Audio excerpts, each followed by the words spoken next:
philosophically, did you see the logic in that? Those who don't know love don't know God, because God is love. That is inherently a philosophical, logically structured argument.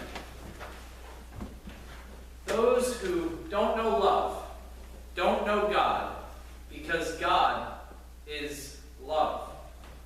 I often wonder if the John who wrote this letter, if his name was John at all, he doesn't really name himself. I often wonder if this John also had the same name, or the last name, of Lennon, right? It's kind of funny because the sort of theme of Brian's memorial service, celebration of life service yesterday, it really was a celebration of Brian's life. It was the theme was all you need is love. I wrote this sermon before knowing that. Evidently he had it tattooed across his chest, so this is literally in honor of Brian. But I often wonder if this same John had the last name of Lennon, you know, John Lennon, as in the Beatles song, all you need is, all you need is, yeah, you know, right? All right, okay. Seriously, do you think the author of this letter has something to say about love? I mean, did he not mention it? Like, oh, I don't know, I think between the verses of 7 and 21, the word love, I counted 21 times. You think he had something to say about love? I don't know. Let me guess, John. You're trying to tell us that love is kind of important by mentioning it 21 times, right? That's like one time per verse. But how do we begin to love? What does it mean for us to love? We always talk about love. Like, I love Martha. I love flowers. I love the sun in the sky. You know, I really love cookies. I think your grandmother's onto that, Martha. I think she had secrets out of the bag, yeah. How do we begin to love? What does this word love mean? We throw love around like there's no tomorrow, and yet when we turn on our TV sets, we see the world burning. I mean, sometimes love does come on like a fire, but I don't think like that, right? John states that in order to know love, or in order to know God, we must know love. And if we know love, then we will know God. But if we don't know love, we don't know God. And if we know love and we know God, then ultimately we will love God back as He first loved us. Now, the way I see it, there are kind of 3 steps to love. In order to truly love, we need to start with ourselves. This to me is vitally important. If we don't start with ourselves, if we can't love ourselves, if we can't muster up the love we need for ourselves, how will we ever begin to love anybody else? You know the phrase that if you put on rose glasses, you'll see everything as being rosy, right? There's a truth to that. If your own internal glasses are kind of shaded a deep black on yourself, how can you ever see outside of that? If you loathe yourself, how can you ever end up loving anybody else? We need to love ourselves. By self-love, by the way, I don't mean taking tons of selfies and becoming your own yes person. That's not what I mean by, I take a lot of selfies, you know? That's not what I'm talking about. I'm not talking about loving yourself like you're a narcissist, staring into the deep waters of a pool, going, oh, I'm just so beautiful. You know? No, not that kind of self-love. Rather, love is both honoring and respecting yourself as a child of God. Loving and respecting yourself as a child of God. Taking proper care of yourself and your family is self-love. And disciplining yourself in self-care, physically, emotionally, psychologically, spiritually. We tend to compartmentalize everything, right? We've got a body, we've got a mind, and somewhere in there that I can't see, there's a soul, I think.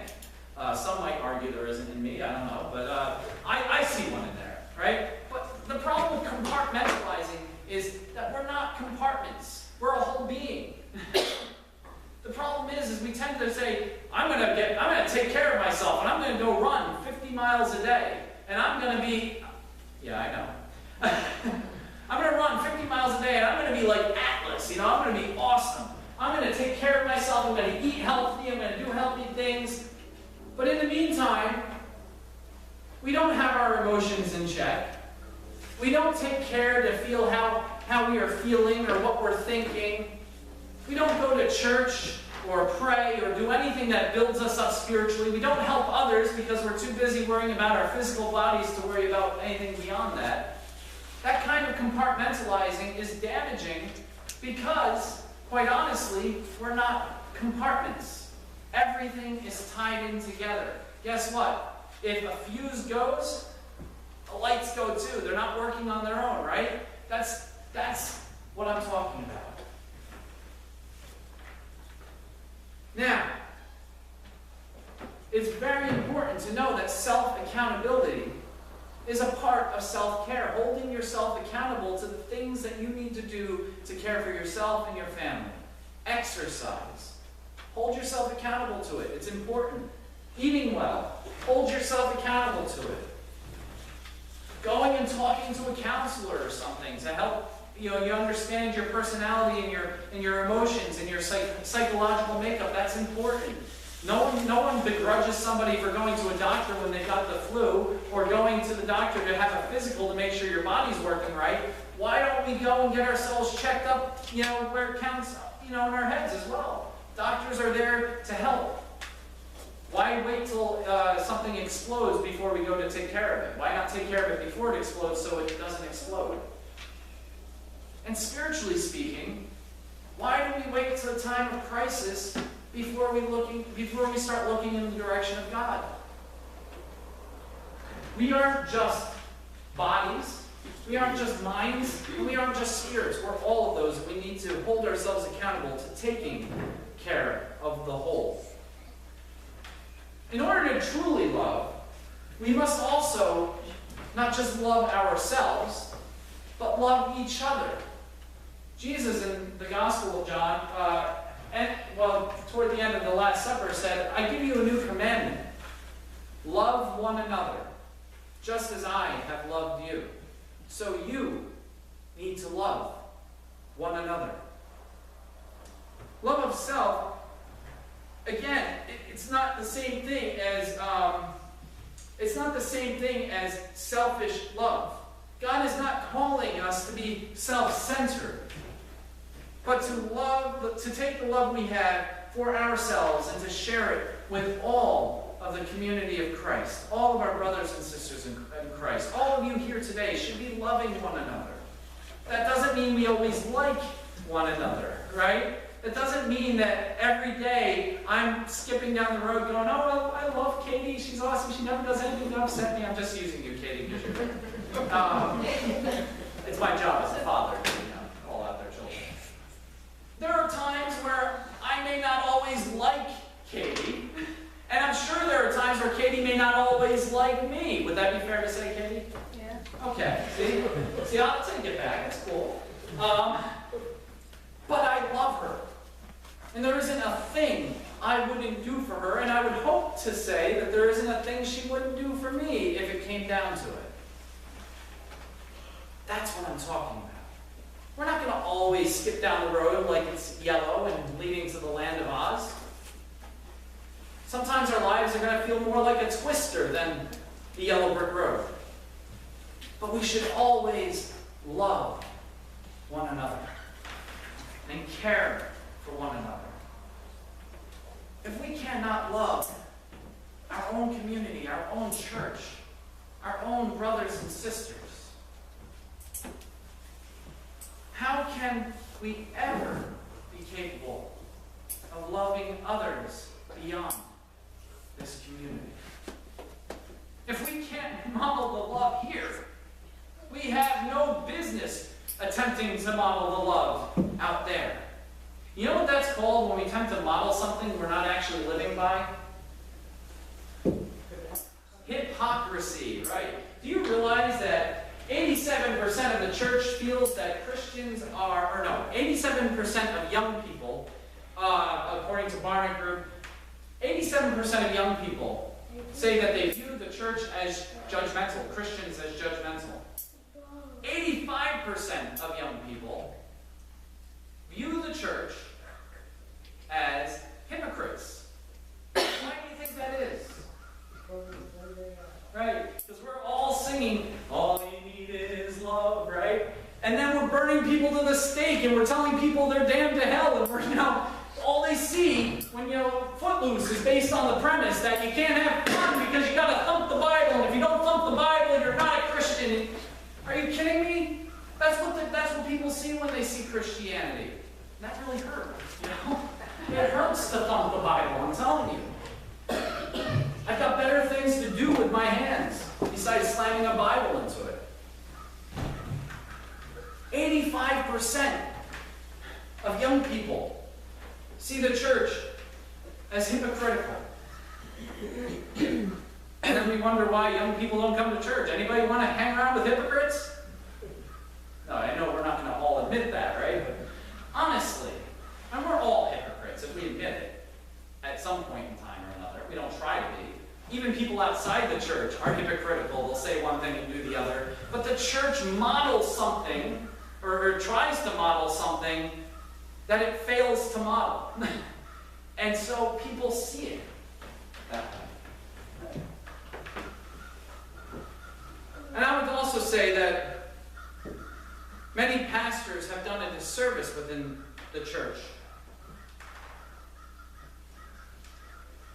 Because they've ignored that part of it. They've ignored the loving of self, and rather had the church become a community that asks others to give.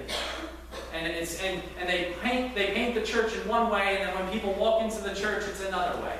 So the pastors and the community are all involved in this image of the church. If we can't love each other, if we can't love our own church community, how are we ever be capable of loving others? And when I say love, I don't just mean skipping down the yellow brick road. That's okay. There's a bee. You're too close to flowers. That bee was loving Mike a little too much. Are you okay, Mike? Yeah, I'm fine. Okay.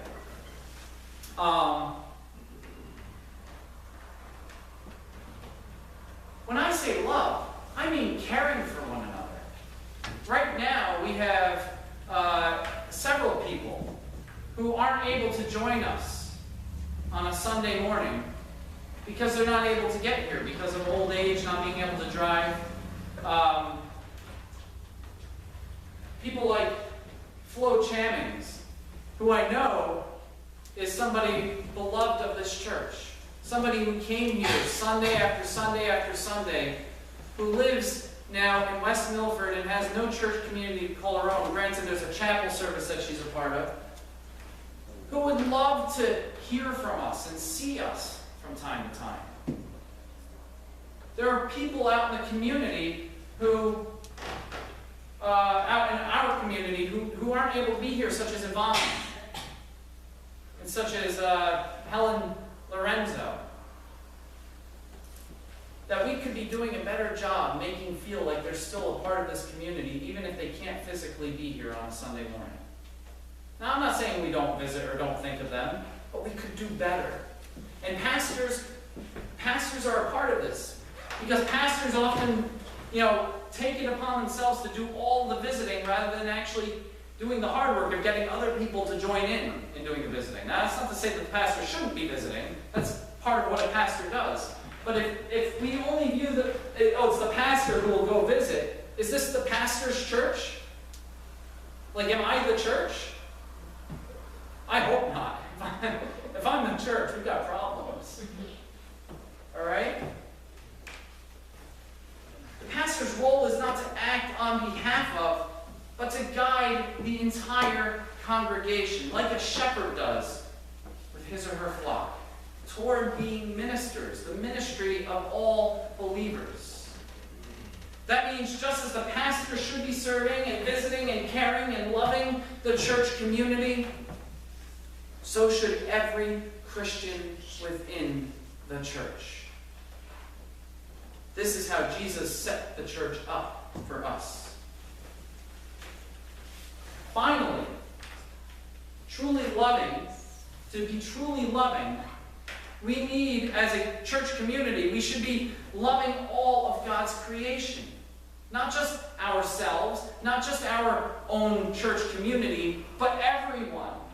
The ones that are easy to love and the ones who are not so easy to love, and we all know who they are. We're called to love them all. And not just people, but animals and the earth and all of creation. Because God created it. It is sacred. It is holy. And we have been put as God's stewards of the earth. This is a tall order that cannot be reached if we do not love ourselves and we do not love each other. This is a tall, tall order. And to do this, we have to, each one of us has to be willing to be out in the community, engaging people where they're at. I want every one of us to find a gospel that says that Jesus sat in his sanctuary or in his church or in his synagogue and said, "Let the people come to me, I am here." Is that, anybody have that gospel? That's called the gospel according to America, right? Like the gospel according to the Western church. Here we are. We're the center of community. Find us. If I recall, Jesus' model went a little bit like this. Simon, son of John, do you love me? And Simon answered, Yes, Lord, I do. Then feed my sheep. It isn't about people coming to us, because people aren't going to come to us. They have no reason to come to us. I know we think they have a reason to come to us, but they don't. We need to go to them and to show them what our understanding of love looks like. To pick them up when they've fallen. To be present when they're in need. And to invite them to join us in helping others so that they can feel purpose and meaning just as we do. People need to be given that before they will see the need for it. And if we're sitting here locked away in a little box, they're not coming. They're not coming. And why should they? What brought you here?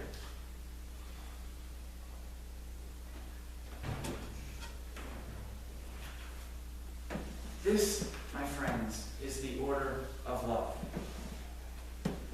This is the order of love. We need to love ourselves. We need to love each other. We need to love all of creation. And until we do those three things, we are not living as Christ called us to be. Until we do those three things, we don't know God. That's a scary thing when you think about it. If you don't know love, you don't know God. Because God is love. It's time to get our love on.